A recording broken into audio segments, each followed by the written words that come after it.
Right, well, one man who's been keeping a close eye on the government's bailout plans, all of them, is Peter Schiff. He's the president of Euro-Pacific Capital. It's a global investment strategy company and the author of the little book of bull moves in bear markets. Ought to be a good read these days. He joins me now live. Let's talk about Citigroup, given that we've just been hearing from Alan on that. You know, they make the decision about bailing Citigroup out. They say it's too important to fail. They don't say that about Lehman. They're considering what they're doing with the auto companies at the moment. They haven't made a decision about that. What do you think of these decisions at this point? Well, the only good decision they made was letting Lehman Brothers fail. And somehow they think that's the source of our problems. What about all the companies that they did bail out? You know, we're in this mess for a reason. It's because of government spending, because of too much debt. And these bailouts simply, you know, we're accumulating more debt. And the government is broke. You got Barack now talking about $700 billion stimulus plan, maybe $1 trillion. We don't have any money. You know, we need the world to lend us this money. We need the Chinese, we need the Japanese to lend us money that we can't pay back. Because you know what we're going to do with the money? We're going to spend it. And then when it's gone, we're going to be begging for more.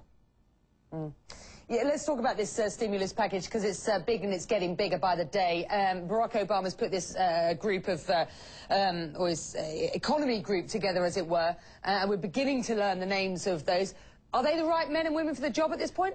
Now, look, if they think the economy needs more stimulus, they shouldn't be in these jobs. You know, we don't even need any economic advisors. We should abolish them all. I mean, look at this mess we're in. They're giving bad advice. We don't need stimulus. We don't need Americans spending more money. That's how we got into this mess. We borrowed money and we spent it. Now we can't pay it back. Americans need to make things. They need to go to work and they need to save their money. We can't try to stimulate the economy through more spending. And we can't just keep stimulate the economy by more spending overnight, effectively, because you don't make anything anymore. That's the problem. That can't change, can it? Well, it can change. That's a long-term plan. Yes, but it has to change, and the government has to let it change. The government has to get out of the way and let our phony economy collapse. I know it's going to be painful, but it's necessary. We can't keep pretending we have a viable economy and expecting the rest of the world to finance it. You know, we have to actually make things. We need a real industrial revolution in this country. We don't need more economic stimulus. That's more of the problem. And we can't keep rewarding people. Look at this Citicorp bailout.